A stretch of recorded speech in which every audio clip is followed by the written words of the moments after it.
So it's a pleasure really and an honor to introduce our colleague Russell Rickford.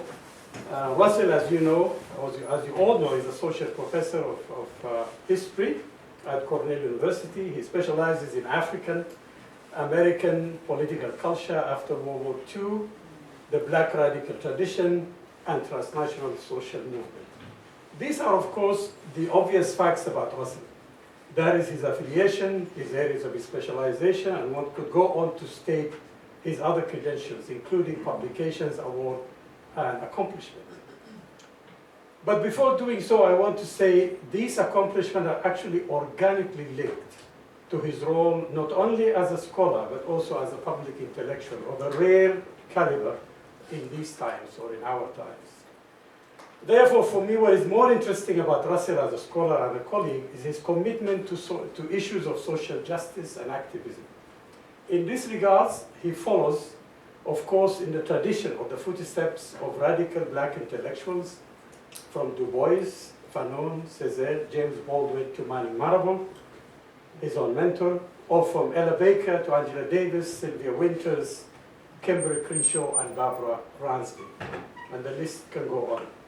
This he does not do as an activist and then a scholar, or as a scholar whose production is remotely linked to activism, but he does so as an intellectual whose scholarship is intertwined with activism, meaning he does serious activism through scholarship and through rigorous scholarship, which is, in my view, what defines actually a committed and radical Black intellectual of his caliber. This important links between serious scholarship and activism we see in his commitment to Black Lives Matter and his brilliant ways of connecting the local to the global.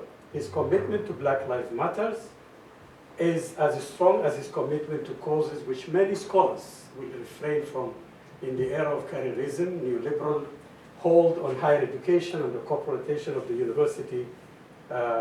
And as you know, many shy away from certain issues because of career tenure and other matters that can actually hurt you if you're involved in issues such as labor or Palestine in our time. So such commitment is what we see in his scholarship. He is the author of We Are an African People, Independent Education, Black Power, and the Radical Imagination, which is published by Oxford University Press in 2016, which received the 2016 Books Institute National Book Award and the Liberty Legacy Foundation Award. He is currently working on a book, which also continues his interest in the Black radical tradition, about African American radicalism and Guyana in the 1970s. RICKFORD also scholarly articles appeared in Journal of American History, Journal of African American History, Souls, and New Labor Reviews, and among other publications, of course. His writings, and that shows his commitment to public intellectualism, also appear in publications such as In These Times and Counterpunch. He also writes about racial and social justice for African American Intellectual History Society, that's called Black Perspective, blog, and among many, many other sites. His lecture today, which also carries in his, at least in the tradition of, or at least in the area where he's now moving into, is entitled Declaring Blackness is Easy, Angola and African American Solidarity in the 1970s. So please join me in giving a warm welcome to Russell.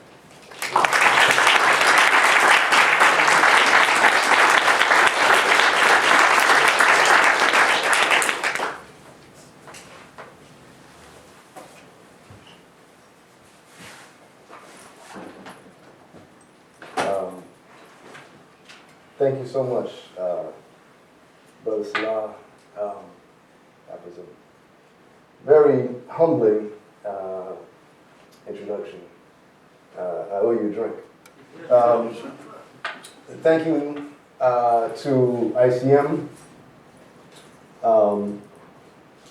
for sponsoring this talk. Special thanks to Ashley Stockstill and also Catherine Klepper and Rayshawn, my new friend, for their tremendous assistance and support.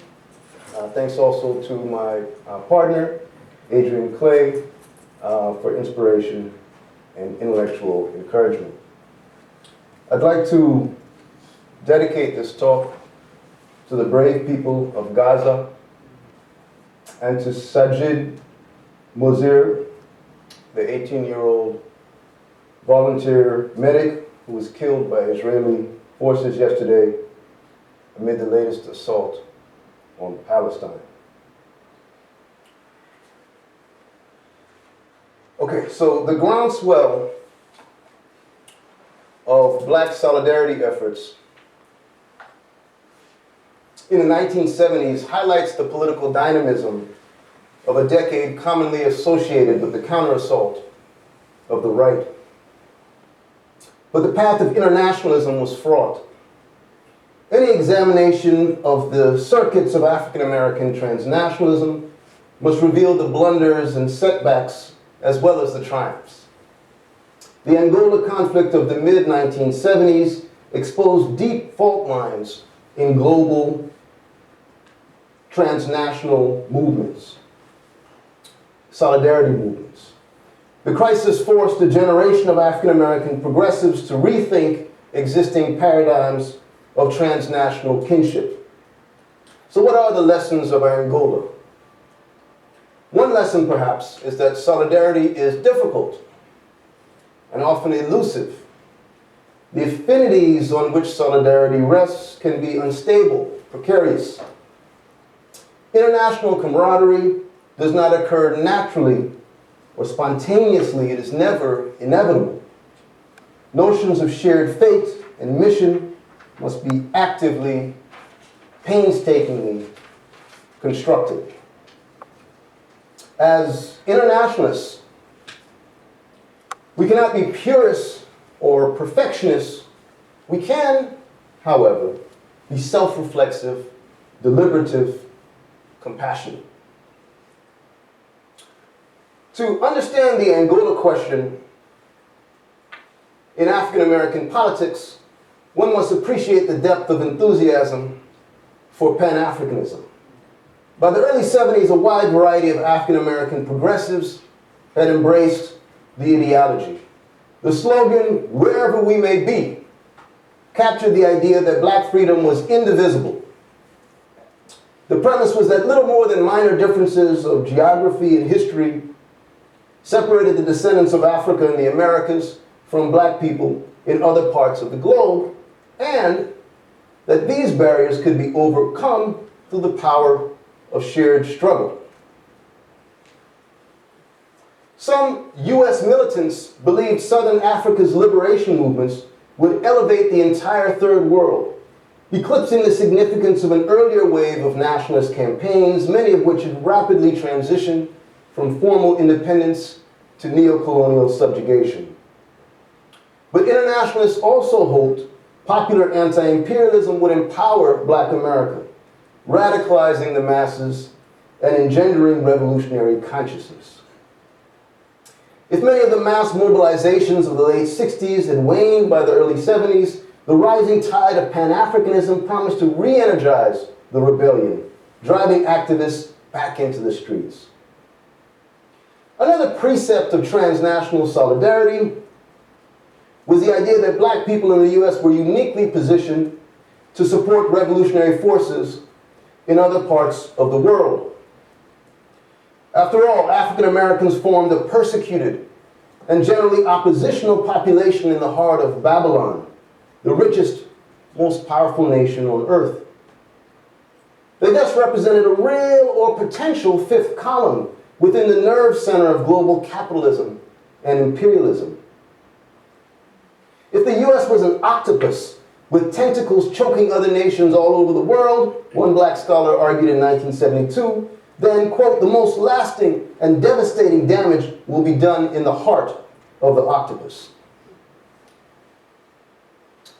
The mid-70s, however, represented a paradoxical time for black internationalists. From Southeast Asia to Southern Africa, the forces of domination appeared to be retreating while the revolutionary Third World advanced.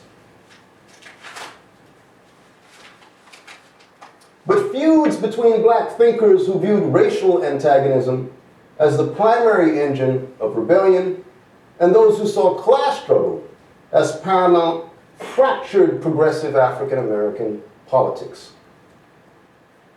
It was during this troubled moment that the conflict in Angola took center stage.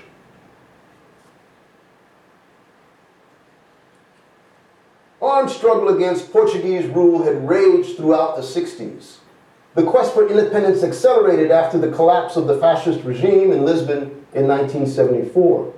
However, circumstances in mineral-rich Angola distinguished the country from other parts of Lusophone Africa. While centralized liberation fronts conducted the fighting in Mozambique and Guinea-Bissau, in Angola, three hostile anti-colonial formations, MPLA, FNLA, and UNITA, vied for control of the national movement. The complex differences between Angola's factions often bewildered outsiders. Long-standing ideological, ethno-linguistic, social, and geographic antipathies divided the groups. The role of foreign powers further complicated the picture. While the Soviet Union, Cuba, and most progressive African states supported the avowedly Marxist MPLA, a bizarre combination of players, including China, Zaire, South Africa, and the United States, assisted the Western-friendly FNLA and its offshoot, the ideologically eclectic, black nationalist-oriented UNITA. Despite these intricacies, black American organizers approached the Angola question with enthusiasm, seeing another opportunity to, quote, demonstrate their commitment to the problems of their African brethren, unquote. But Angola's support work proved challenging. Black internationalists clashed internally over questions of analysis. What were the primary social contradictions in Southern Africa, and how did they relate to conditions within the US? Which ideological frameworks were appropriate for interpreting Angola's political situation? Most importantly, which of the country's warring liberation movements deserved Black America's support? Though FNLA, the faction most clearly linked to Western interests, lacked a strong following among African American progressives, MPLA and UNITA developed substantial support bases in the US. Where one stood on Angola's internal political disputes became a litmus test for black militants, with allegiance to this or that party signaling one's stance on a range of theoretical debates. As Angola lurched toward independence in 1975, the nation emerged as a proxy theater, not just for superpower contention, but also for the fierce ideological rivalries of the Black American left. Both UNITA and MPLA backers portrayed their chosen movement as Angola's true agent of revolution. Both sets of internationalists saw themselves as supporters of a mass formation, an entity uniquely qualified to represent the interests of ordinary Angolans, defeat colonial forces on the battlefield, and preside over a genuine process of social transformation. So one of the things that's interesting is that within African American internationalists, you had supporters of MPLA, supporters of UNITA, but oftentimes they sort of deployed the same iconography and the same ideals to valorize their movement. So for example, you see in much of the propaganda that's either circulated or in some cases produced by African Americans, both UNITA supporters and MPLA supporters are sort of valorizing the role of Angolan women, both in a kind of traditional sense as the sort of Madonna and the mother and the caregiver, but also as active participants in armed struggle, right? So it's in part to try and emphasize the kind of social transformation that's happening either under the MPLA, for MPLA supporters, or under UNITA, that sort of traditional gender roles are being dissolved in the context of the progressive struggle. Yet African American devotees of UNITA and MPLA pursued very different visions, in some senses, of revolutionary legitimacy. Black America's UNITA supporters included neophyte Marxists, such as Amiri Baraka. He just made a shift from black nationalism. as well as traditional Pan-Africanists such as Florence Tate. Pro-UNITA circles tended to attract theorists who favored black unity over class struggle, who were hostile to the Soviet Union, and who admired China as a non-white nation capable of challenging the juggernaut of Western capitalism. Ironically, UNITA disciples could be found within the growing strand of African-American Maoists, as well as among the forces of black nationalism and anti-communism. The belief that UNITA served as a model of radical indigeneity increased the party's appeal. Representatives of UNITA depicted the organization as a force organically rooted in Angola's rural areas and closely aligned with its peasant majority. The movement professed to be free from dependence on foreign powers, and it emphasized reliance upon an identification with the suffering masses of the country.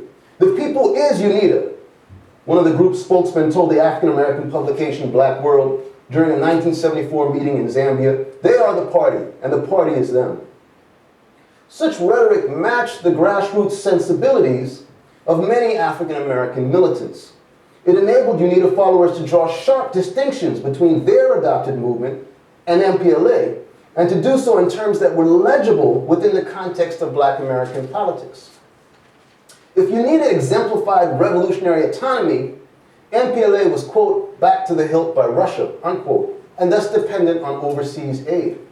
If UNITA guerrillas were homegrown revolutionaries, MPLA cadres stood above the popular masses, having hailed, in many cases, from the ranks of urban intellectuals and mixed race classes that had held positions of relative privilege under Portuguese colonialism. This reading of Angola's political divisions marked UNITA as the archetypal agent of Third World rebellion. In the eyes of its proponents, the faction symbolized the hardcore rural elements that had propelled the Chinese, Vietnamese, and Cuban revolutions. Indeed, many followers of the Chinese line on the American left associated UNITA with the creed of Maoism.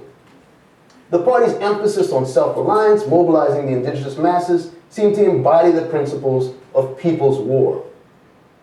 As a source of African-American affection for UNITA, however, theories of blackness proved more decisive than did Maoist precepts. Racial taxonomy served as a primary method for differentiating between UNITA and MPLA. MPLA drew a segment of its leadership from the population of biracial, mestizo, and Western-educated, or assimilado, Angolans that had formed under Portuguese rule.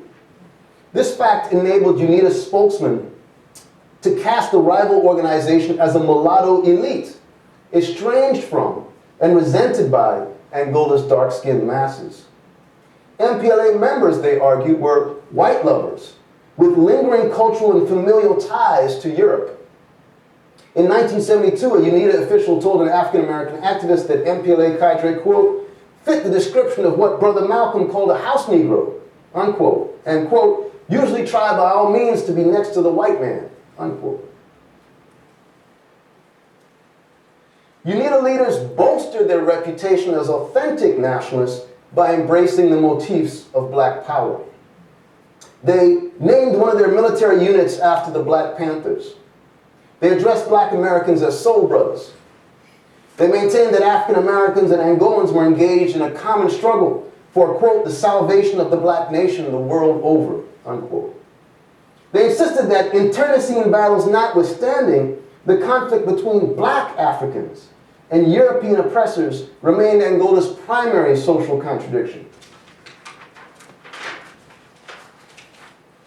In sum, UNITA deployed a language of racial kinship and reunion that appealed to many African Americans. As one Angolan elder told a black American visitor during a 1975 UNITA Congress, quote, our people were stolen. They were sent to make Europe rich. Aren't they our children across the water? Such pronouncements failed to impress African American MPLA followers. These partisans included left-leaning activist intellectuals such as Sylvia Hill, that's Sylvia Hill there in the middle, one of the organizers of the Sixth Pan-African Congress in 1974, and Anthony Montero, Tony Montero, still very active as a radical based in Philadelphia.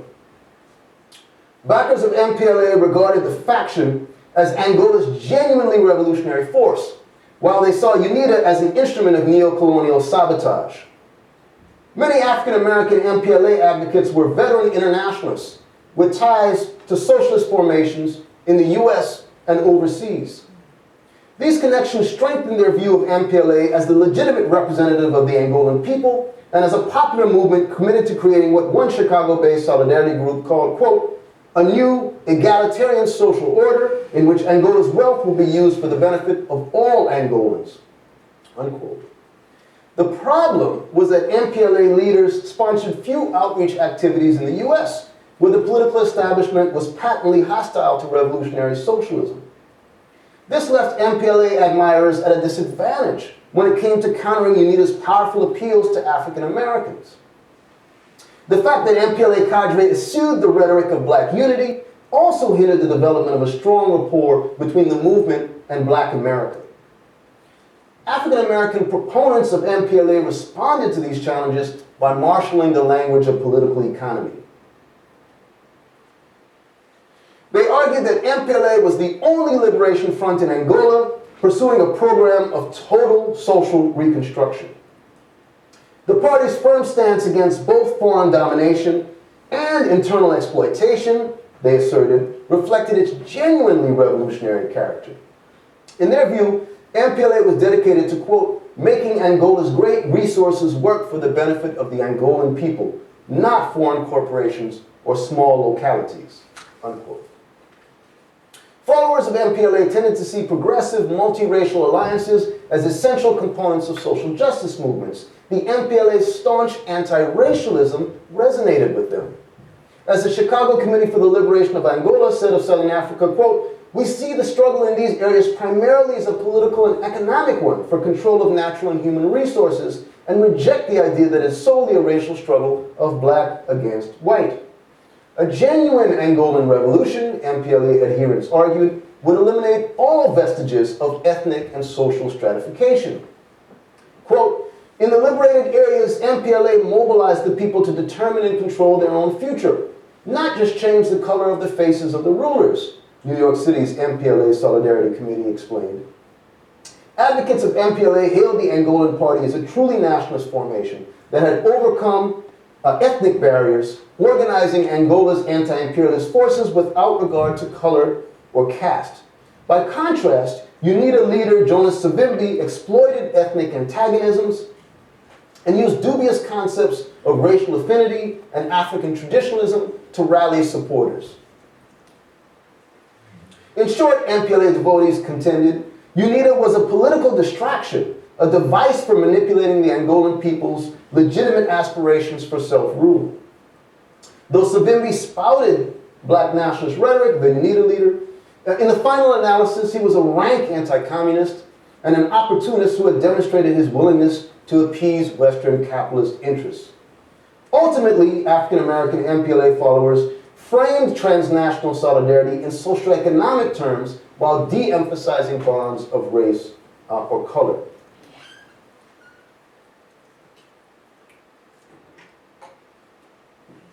My Agostino Neto slide has disappeared. If the purpose of revolution was to produce a change in the conditions of living, as MPLA leader Agostino Neto asserted, then engagement with the Angolan struggle could help transform black American realities as well. Surging military budgets, the power of multinational corporations, and the flight of jobs and capital to the developing world bred repression and austerity on both sides of the Atlantic. As African-American activist intellectual Bill Sales proclaimed, the task of radicals was, quote, to support the liberation struggles in Southern Africa and accelerate the arrival of proletarian revolution at home. But promoting the MPLA cause was not simply a matter of elevating class analysis over racial ideals. U.S. advocates of the movement also had to explain the party's relationship to the dense web of international rivalries in Southern Africa.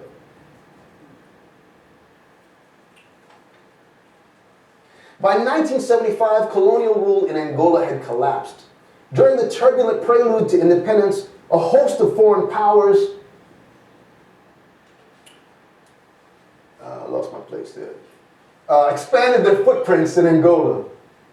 The Soviet Union increased arms shipments to MPLA. Looking to counter Soviet influence, China assisted FNLA and UNITA, as did the United States, which funneled covert aid to the movements through the CIA. Finally, South Africa invaded Angola, believing an MPLA victory would imperil white minority rule in the region. In response, Cuba sent thousands of ground troops to bolster MPLA forces. Southern Africa's morass of international entanglements was especially alarming in the wake of the US imbroglio in Vietnam.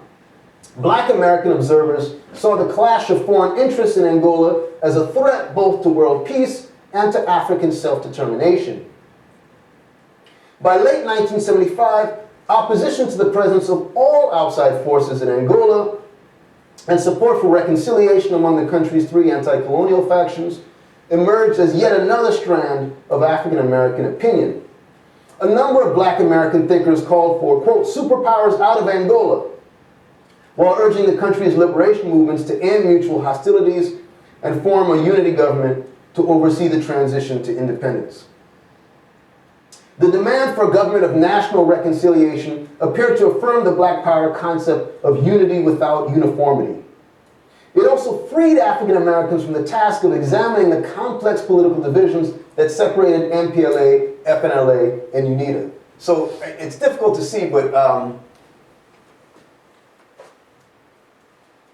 so this poster says, which is from African Liberation Day, or an iteration of African Liberation Day, because later on in the 1970s they were actually sort of warring, productions of African Liberation Day in America. But so this poster says U.S. and Soviet Union out of Africa, right? U.S. and Soviet Union out of Africa. Whereas this poster says U.S. out of Southern Africa, right? It's actually a major distinction there, right?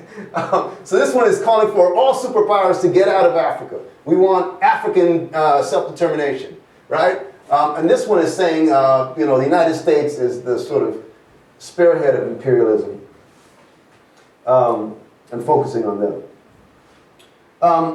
Some onlookers went so far as to deny the existence of any meaningful philosophical or social differences among the Angolan factions, beyond those contrived by the Portuguese as part of a policy of divide and rule.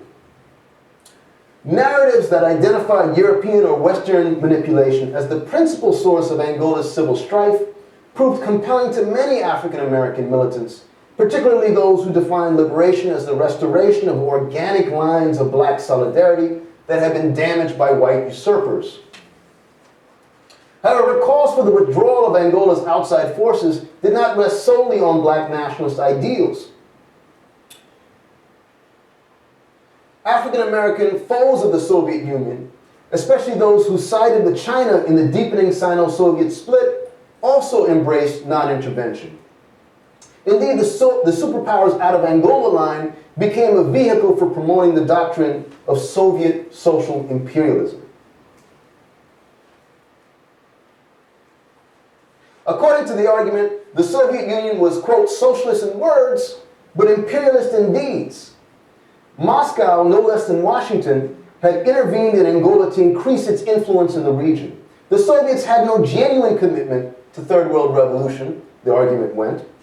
They backed MPLA forces simply because they hoped to install a minority government in Angola, thereby gaining control of the minerally rich, strategically important nation.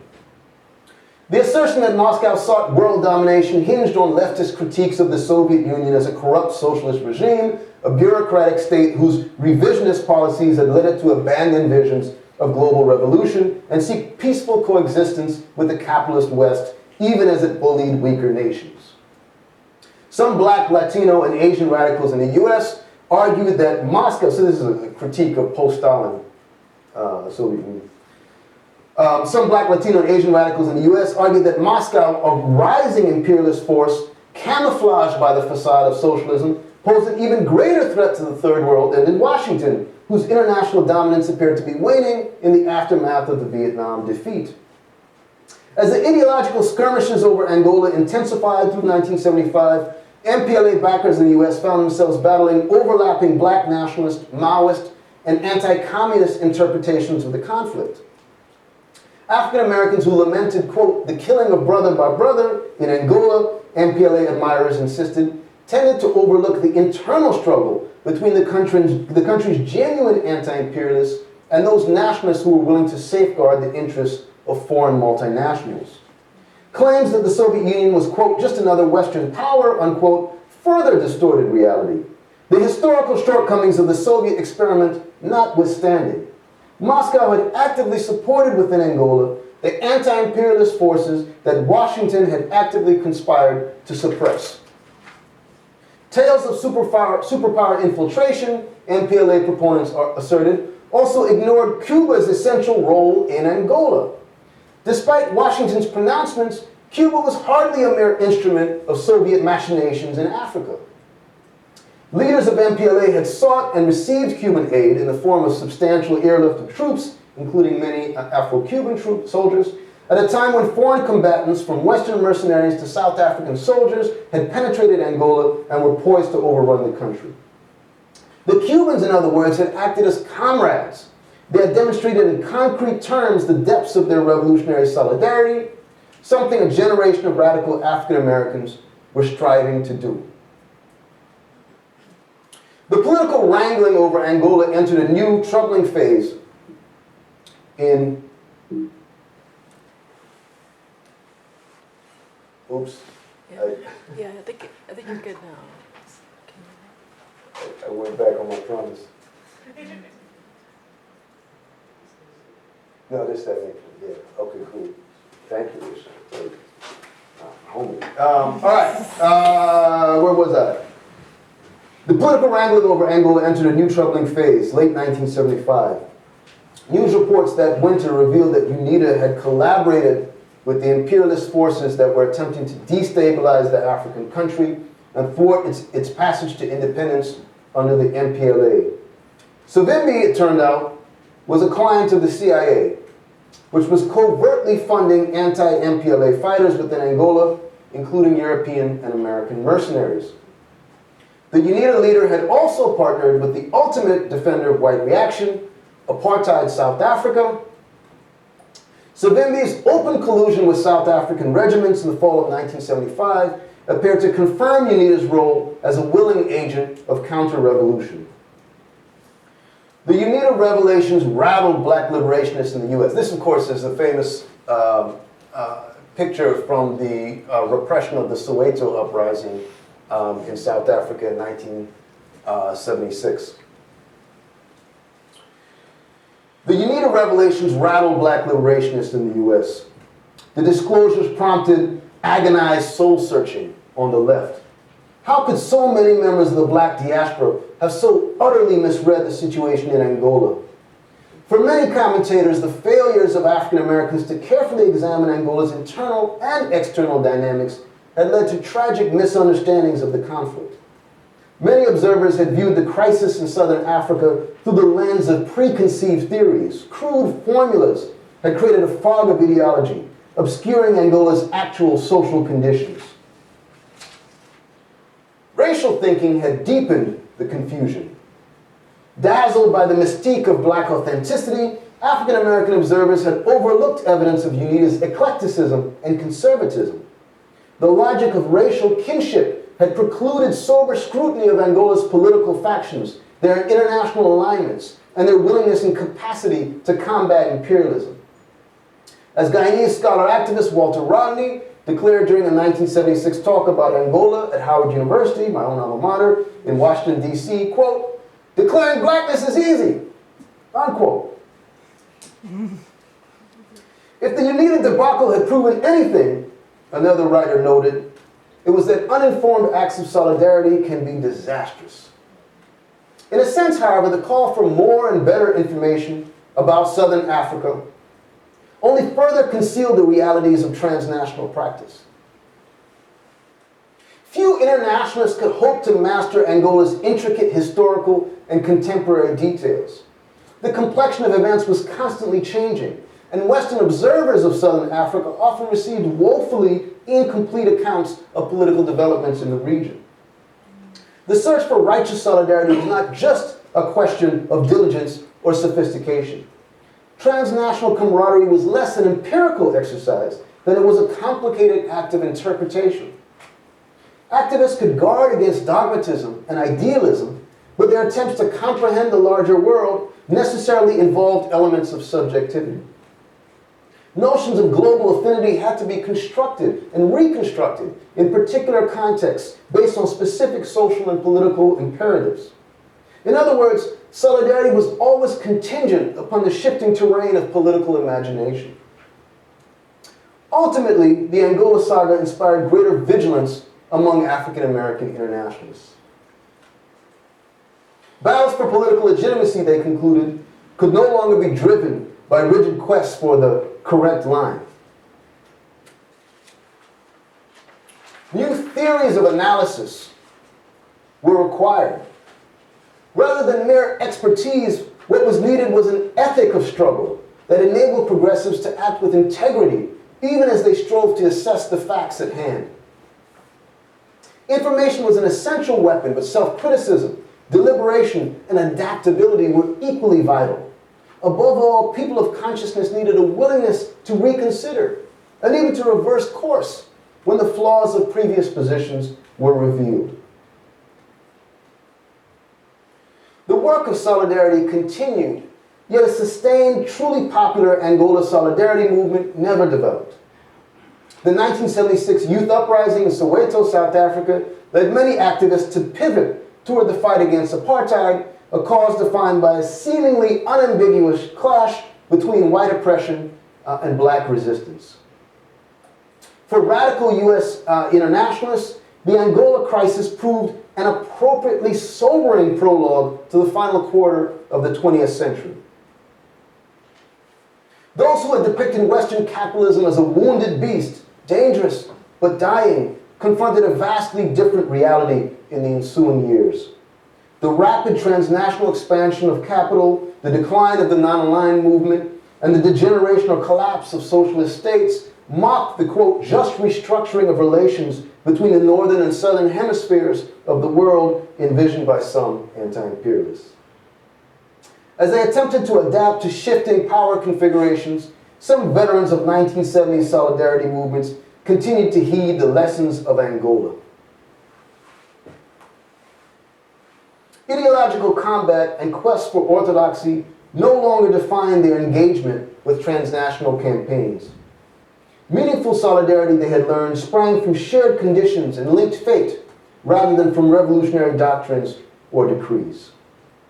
So I think I'll leave it there. Thank you very much.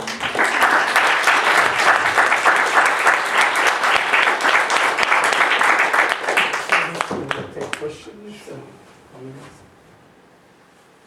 Yes? Any questions? Any comments? Yes? Sure. Yeah, I don't know why, I think I'm going to stand up. is a microphone, sorry. Thank you very much for that very engaging talk. Do I need a microphone? This is good because we're funny. So how do I begin? I feel like I knew a little bit tangentially about this topic because there's part of this struggle that I feel like I kind of lived.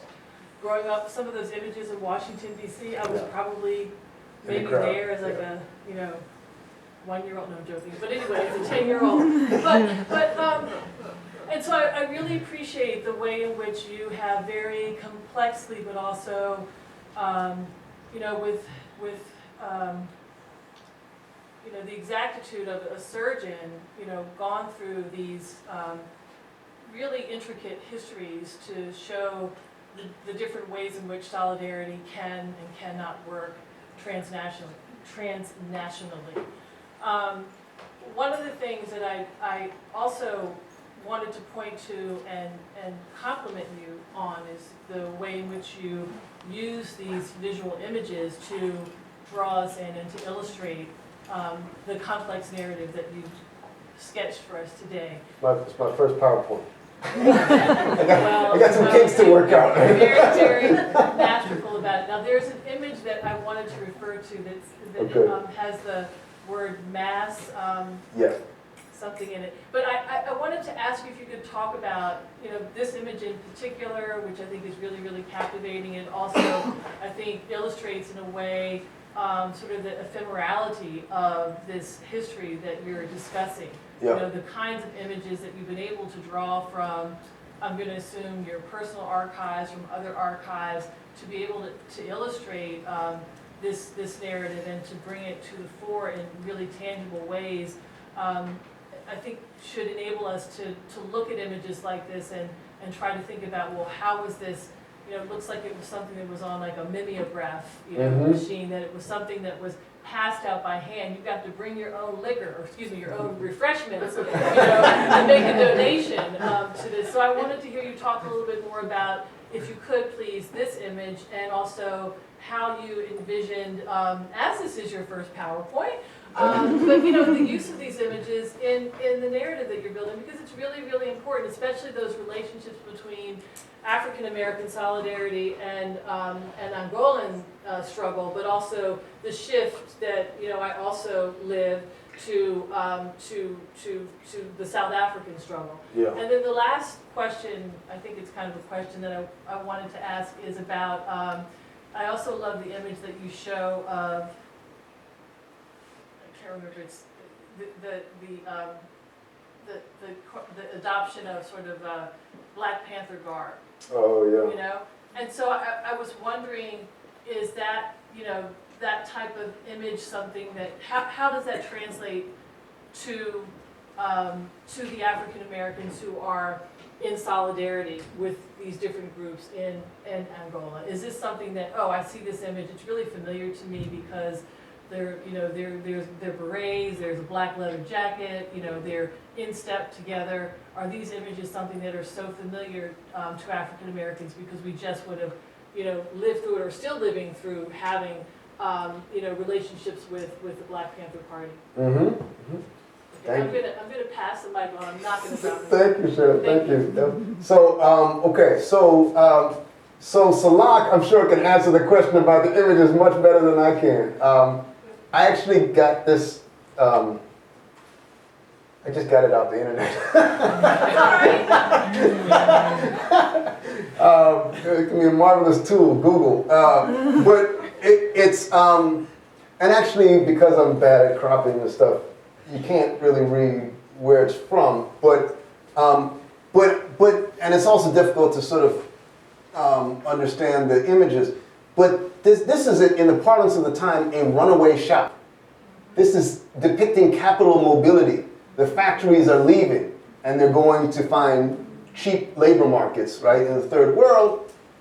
And so this is a particular framework for asserting sort of the ideal of solidarity, which is to say that our affinity does not lie in some sort of essence, some sort of biological or physiological essence. It doesn't lie even in necessarily ties of ancestral heritage, real or imagined. It lies in the actually existing material conditions of working people and poor people all over the world, right? And that's a basis of solidarity, at least according to some supporters of MPLA, that would produce a more effective opposition to imperialism and to austerity.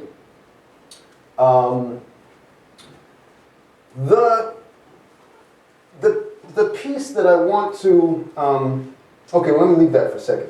I can't remember the other question, but I think, about the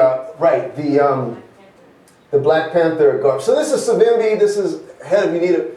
So, I just pointed out some of the ways in which UNITA quite purposefully sort of appropriated the iconography of American-style Black power. Red, black, and green, the Garvey colors. a lot of the Savimbi, a lot of the UNITA hierarchy actually married African American women. So there were some very concrete connections. In addition, sort of, Savimbi almost kind of embodied the archetypal image of the Black Power leader, right? He was charismatic. Neto was like aloof, and he was a poet, you know? He was but Savimbi was this, you know, and phenotypically, I mean, and here's the thing, phenotypically, he looked, to African American eyes, he looked authentically Black, right? And so when and there's multiple ironies here. When UNITA, you know, representatives told African Americans that, you know, if you support the MPLA, if the MPLA come to power, it'll be a government of mulattoes, right? And the black masses will be subjugated. That really resonated with a lot of African American folks. Ironically, when they were in this moment, right, when one of the ideals that they were trying to embrace within the United States was the idea that black was black, right? And in that context, anybody, even folks who look like Malcolm X, were black. I mean, who's blacker than Malcolm, right? But that didn't translate when it came to sort of envisioning blackness overseas. They were susceptible to this sort of racial taxonomies. So let me stop there because I'm. If I can just add just one point, sorry to do this, in relationship to style, if you think about black African American style was very popular in the 1960s, 70s all over Africa. So you see these traveling images of Angela Davis, the Afro to the degree that in Sudan, and Afro is just called Angela. So there's no name for it. Or you look like Angela. You become Angela. So because of that, they need that travel for solidarity, especially during the Solidar Brothers. You know, so all of these things, you have to remember that's an era of national liberation, it's independence movement. So all of these images are traveling. So that's one factor. The other factor, in terms of the posters, in terms of the question, we should attended the Axis of Solidarity at the Tate more than the conference that we did. I wish you invited me. Oh, okay. I shouldn't have said that. I should have just said we had a conference. Anyways, there were several presentations about the Oswald posters. But what's interesting is that they are, of course, the most popular posters of the time, coming out of the Tricontinental and then the organization itself of the OSPAL stand for those who don't know it, that stand for the Organization of the Solidarity of People of Africa, Asia, and Latin America. So the posters are very popular in the US. But what is interesting in some of the papers that were presented at the conference is that actually Cuban designers who were famous actually draw from African American images, especially the work of Kofi Bailey. Yeah. Was of course very famous in doing a lot of posters for black liberation here too. So I think these images They definitely circulated. later Cuban circulating. and South African designers. Yeah. So you'll find this mixture, but it's interesting what you mentioned, that like who was doing them, and sometimes they're done at home, sometimes there are also many of the artists in the Black Art movement were actually engaged in this, including of course most famous, most is Kofi Bailey. So Thank you. yes, sorry, yes, yeah, Judith. Sorry.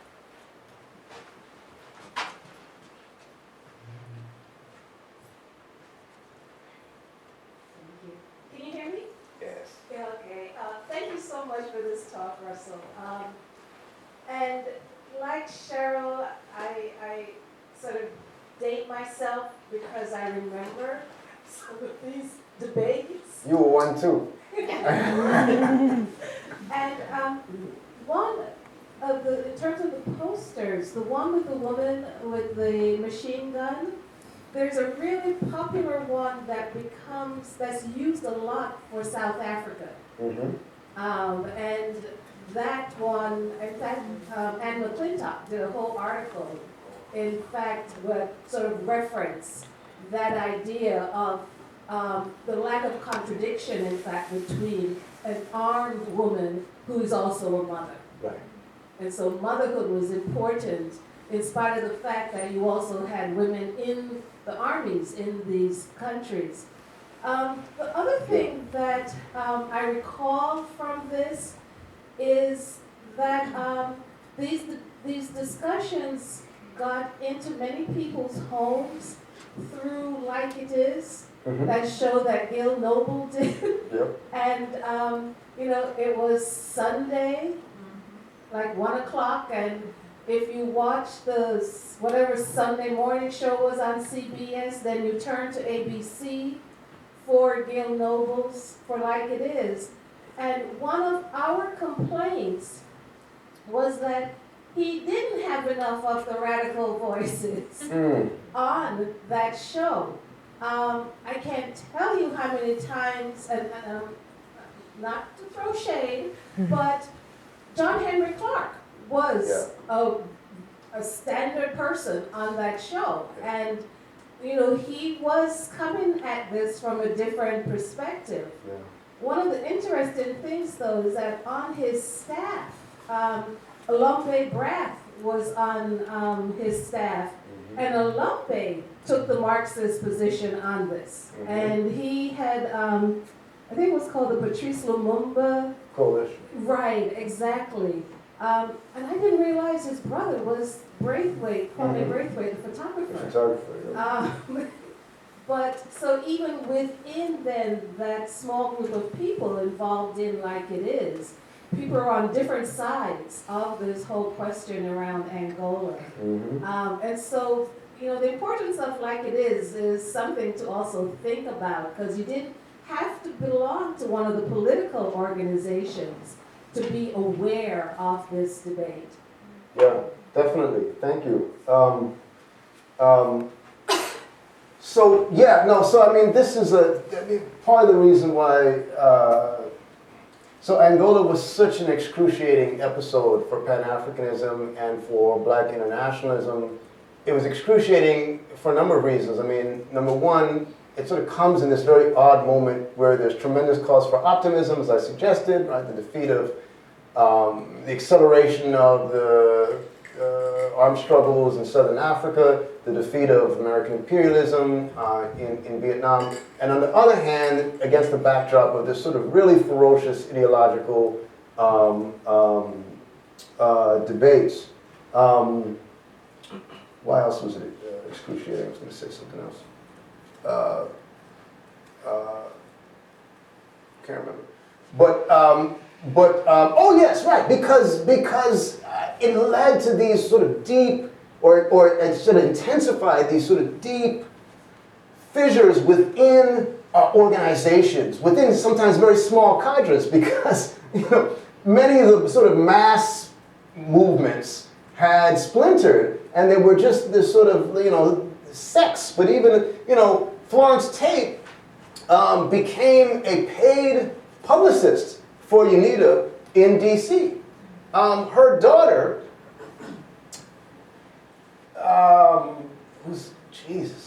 who was one of the key organizers based in DC of the Pan-African Congress, organized with Sylvia Hill. God, I can't remember the name.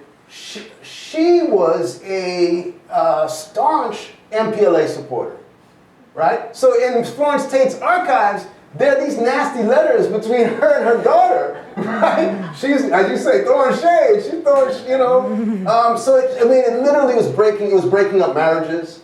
It was breaking up families, right? That's what the stakes were. Incidentally, I wanted to just flag, going back to Cheryl's question. There's a fantastic book, Liberated Threads, by Tanisha Ford, right? Liberated Threads, that talks about some of that sort of circulation of style and Black power imagery transnationally. And thank you for the Anne McClintock, she's a wonderful reference. Oh, the last thing, really briefly, the last point I'm going to make about the mother hood iconography is just that I think to some extent, I think that some of the men who are sort of deploying this imagery, I think to some extent they're trying to have their cake and eat it too. I mean, I totally agree with the analysis that there's no fundamental contradiction between motherhood and obviously an armed struggle. On the other hand, I think they are drawing on sort of Madonna ideals and ideas of purity and nurturing, and at the same time trying to sort of present this idea of a progressive movement that's fighting, patriarchy. Yes. Thank you so much. I'm thinking a lot about, actually the title of your talk, which really strikes me, Declaring Blackness is Easy. And I'm thinking a lot about this in the context of, especially from an American, U.S. American perspective of blackness. And so, in the talk, as you mentioned Black Americans, the ambiguity of whether specifically Black U.S. Americans or Black Americans in the broader imaginary of the Americas was something that I found myself thinking about. Sure. And to what extent the impasse also in this particular kind of intellectual political exchange across the lines of Angola and the United States, the fundamental structural divide of Black intellectuals and Black political visionaries in the United States are still situated historically within a national landscape like the United States in the geopolitical sense, very differently than the geopolitical situatedness of political and intellectual revolutionaries. And so,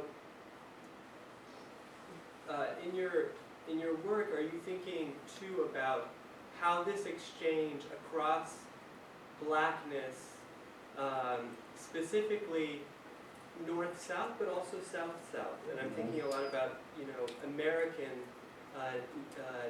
national communities where Brazil is majority Black, but also in a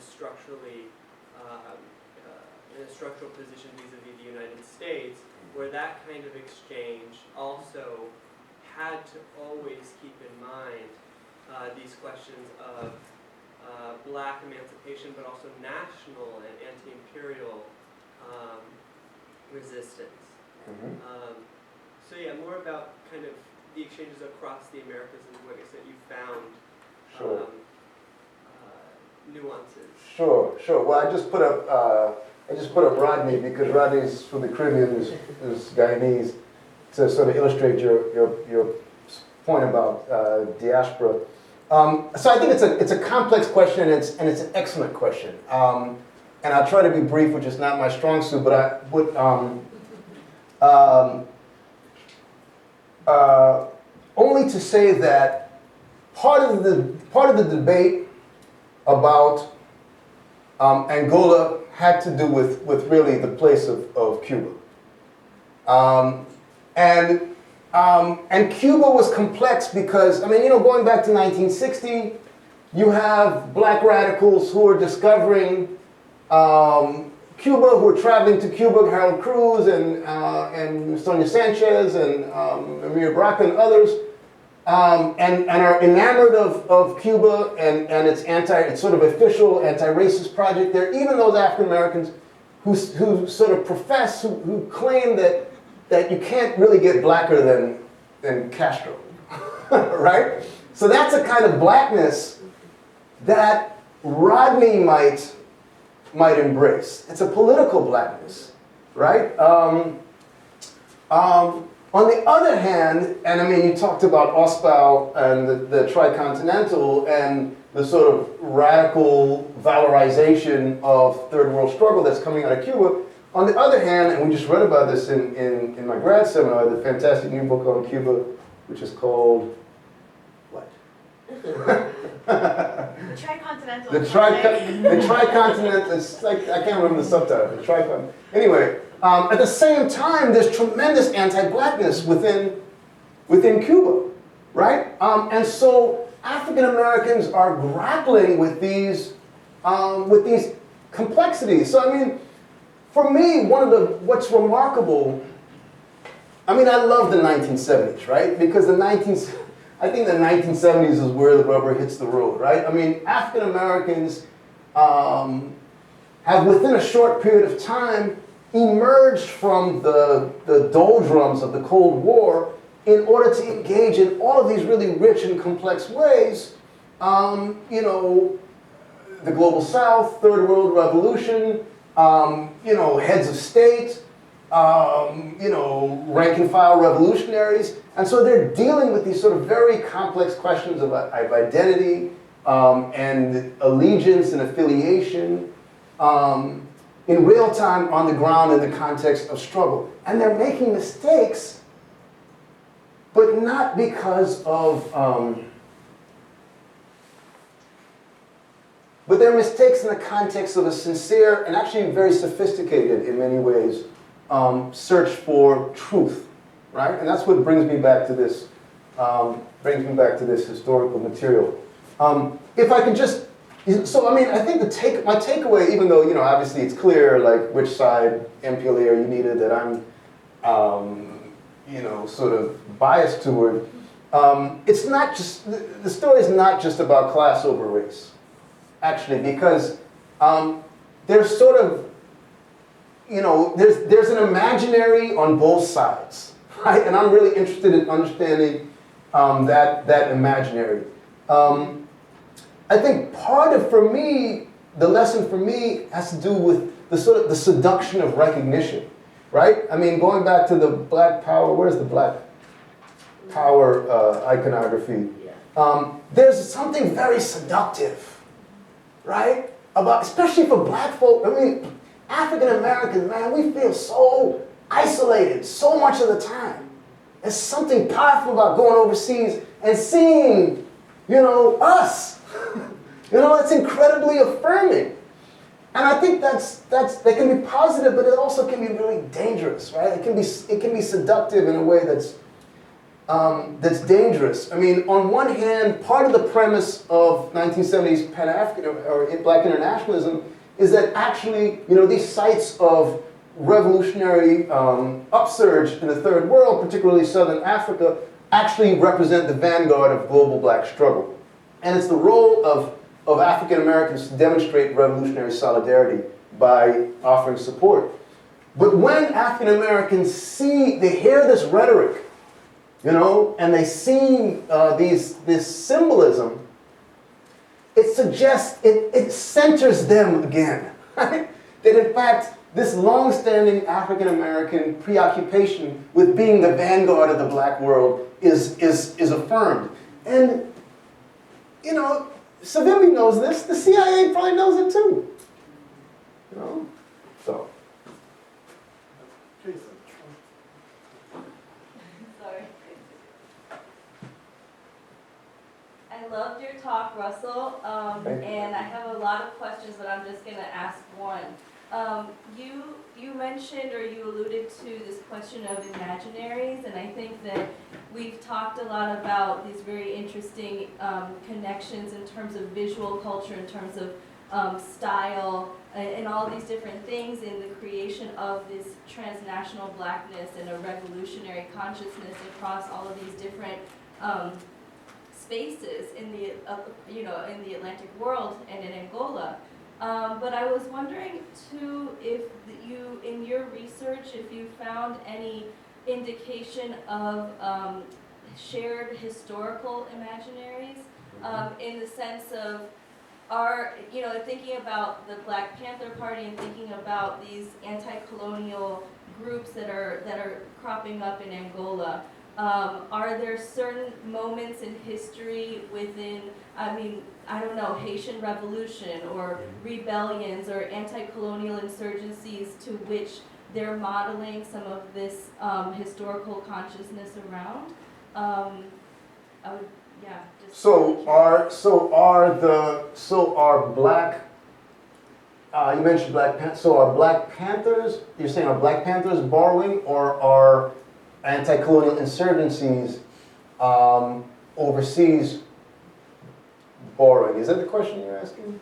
Or, if there's any kind of shared historical consciousness, or through these interactions, Yeah. if there's kind of a look towards particular moments in history as, Oh, I see. yeah. As precursors or as models for this imaginary. Sure, yeah, so, okay, so here's the thing, right?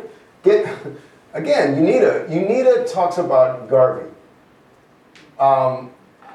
and which is very powerful for a strand of Pan-Africanists who see themselves as the inheritors of the legacy of Garvey's vision of global black struggle, which subordinates class struggle, right?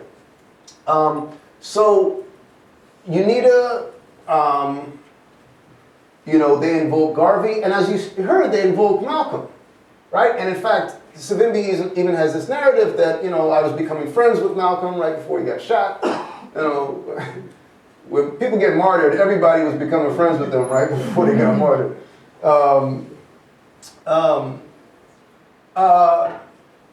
So that was powerful. By contrast, MPLA explicitly rejected that lineage. They explicitly rejected, and it really alienated African Americans. And I'm not just going to say that it alienated the sort of, what the Panthers would have called the pork chop nationalists, the sort of narrow black nationalists. It alienated a wide swath. Because here's the thing about black folks. Black folks were coming to terms with blackness. Right? I mean, that was a really critical, this is what Walter Ridey said at Howard in '76 when he talks about declaring blackness is easy. He said, we were going through this period, this excruciating period of coming to terms with blackness.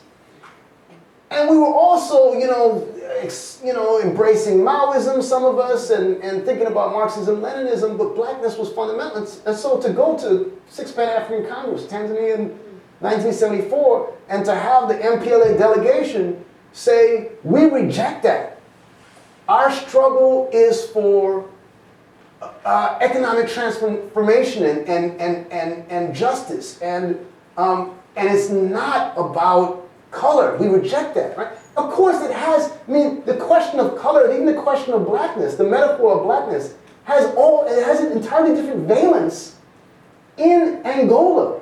Not just to say in Africa or Southern Africa, within Angola, within a particular colonial, post-colonial context, right? So obviously, MPLA fighters, they have their reasons for rejecting it. But African Americans get really alienated, right? So that's what sort of drives so many brothers and sisters into the camp of UNITA. Again, there's that, what I call the seduction of recognition. Any other question? Yeah, please go ahead. Sorry. Thanks so much for the talk. I was wondering if you could speak more about people's reflections, people who had supported UNITA when the revelations came out, for example, how they rethought what transnational solidarity would mean, for example, and rethinking politics. Yeah. Maybe I can take DJ's question and then I'll wrap up. Sure. Okay, well, But what else? because DJ had one, yeah. Yeah, I have a question. Okay, cool. I'll take some Brother Salah, especially after that beautiful introduction, man. I'll take any question you want, brother. Declaring my time. Thank you, Professor, for this is very enlightening. I have a question about maybe what you're calling the seduction of recognition today. I remember reading that the FBI called Black Lives Matter activists like Black identity terrorists. Radicals. No, Black identity extremists. Extremists. Was the key word, and I was like, okay, so there is like this pushback against even recognition today. And I think the fact that the FBI designated this BLM activists as extremists, the same way they tag, brown folks from other regions in the world. I was wondering, how do you what kind of like continuities and maybe discontinuities do you kind of see in what happened in the 70s and where we are today with this with like blackness as a Yeah, as identity sort of yeah, definitely. That's a great question. Thank you. So, the first question was about how some of the UNITA followers rethought transnationalism after the revelations, about UNITA collaborating with the CIA, South Africa, and basically every other reactionary force on the planet. That's a good question. I mean, I'm still sort of researching that. I think a lot of them just withdrew. I think it was part of the tremendous alienation, the political alienation of this moment of the mid-1975. This is in the context of demobilization. It's in the context of repression, but it's also in the context, I mean, let's face it, of drugs. Drugs are devastating black communities in this moment. You know, we have an opioid crisis now. Everybody's, oh, it's a crisis. Nobody gave a damn back then. I mean, no one cared about crack in the 80s either. But so there was, I mean, this complex combination of social, political, cultural factors. It was a devastating time, and many activists were sort of retreating into private life, retreating into the academy, and other places. But some activists, like Amiri Baraka, they continued to support UNITA. They continued to proclaim Soviet social imperialism. It was an absolutely central part. And I mean, this is a moment in the new communist sort of movement of the 1970s where lots of African American intellectual activists and other activists of color are branching off into these sort of various, you know, Marxist-Leninist or Maoist sects. So some of them continue, you know, and actually Florence Tate continued to be on the payroll. I shouldn't say on the payroll. I mean, she continued to be a paid employee of UNITA for many years, published this in D.C. But that's a great question. So in terms of the black identity extremists, here's the thing, and I'm really glad you asked that question. Because blackness is critical, right? So why, you know, when Black Lives Matter first came out, and they had that slogan, Black Lives Matter, I was like, man, what kind of slogan is that?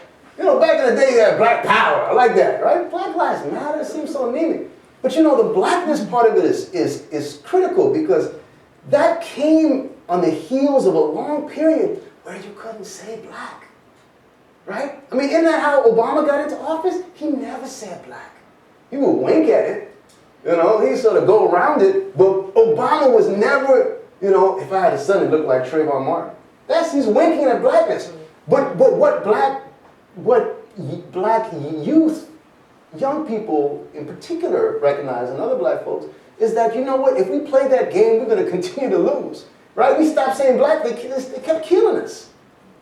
So in fact, we have to attend to anti-blackness. Like any anti-racist project has to attend to anti-black. Anti-blackness is central. Anti-blackness is the linchpin of this thing, right? So I mean, how do you square that with the reality of UNITA, who they're playing games with blackness, right? They're pimping blackness. It's a difficult reality, but for me and for people like Walter Rodney and for people like Du Bois and for many others, black self-determination and positive black identity has never been mutually exclusive with class struggle, with sort of a materialist critique of imperialism, right? And so I think that's my takeaway, right? But I'm gonna hold on to blackness all day long. So just a question regarding Walter Rodney, because you kind of mentioned him very briefly and flashed his image. I wanted to talk more about it because the importance of Walter Rodney is that he appeared in the U.S. scene shortly, like after the 70s or in mid-70s. In the 70s. In the 70s.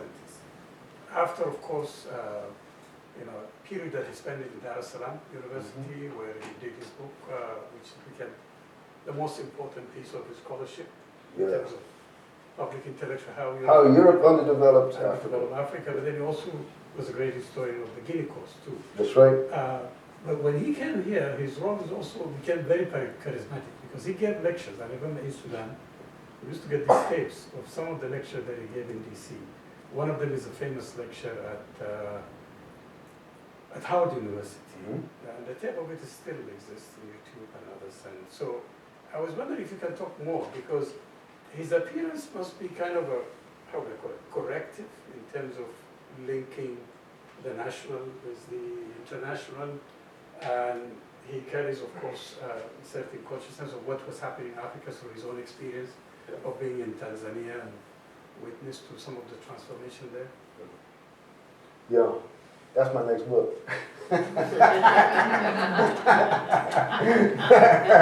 So I got one or two things to say. You know, get comfortable. No, just wait. I mean, there's no question. I mean, part of the irony is that, I mean, part of what I'm writing about is that Guyana briefly becomes, for a segment of Pan-Africanists, both those who are inclined towards black nationalism and, to some extent, those who are inclined towards sort of class struggle. In the early 1970s, Guyana briefly becomes another sort of idealized site of Pan-African activity. And there's a small stream of African-American expatriation, particularly, you know, folks who are running from the law, to Guyana, because it has a black prime minister, Burnham, who embraces black power and embraces Pan-Africanism, and offers sort of blanket, what do you call it, sanctuary to African Americans. This is the Burnham that murders Rodney. Right? This is the Burnham that murders Rodney. African Americans, including, you mentioned Kofi Bailey. Kofi Bailey goes to Guyana. Tom Feelings goes to Guyana. Julian Mayfield goes to Guyana, right? In order to work for Burnham. And part of that, I mean, talk about the seduction of recognition. I call that the seduction of sovereignty, right?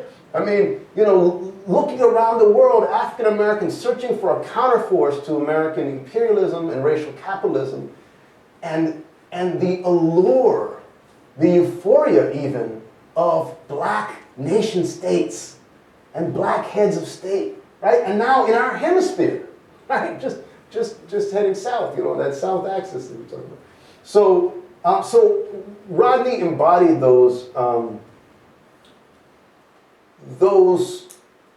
all of those warring impulses, and he was able to produce, through his brilliance and through his study and through his commitment to struggle, such a clear analysis, right? Such a clear analysis that both was crystal clear about anti-blackness and the need to meet it head on, but also was very clear about the pitfalls of the national project and the pitfalls of the petty bourgeoisie, regardless of their color, right? And the commitment to masses of poor people, laborers, workers, peasants all over the world. And that's why they had to kill him, right? And that's why we need, I think, to teach the history of Rodney and others. He has a short stint at Cornell. He has a short stint at Cornell, and next month, when we celebrate in Africana, we will be celebrating. Okay, well, if no other question, please join me in giving a warm round of applause.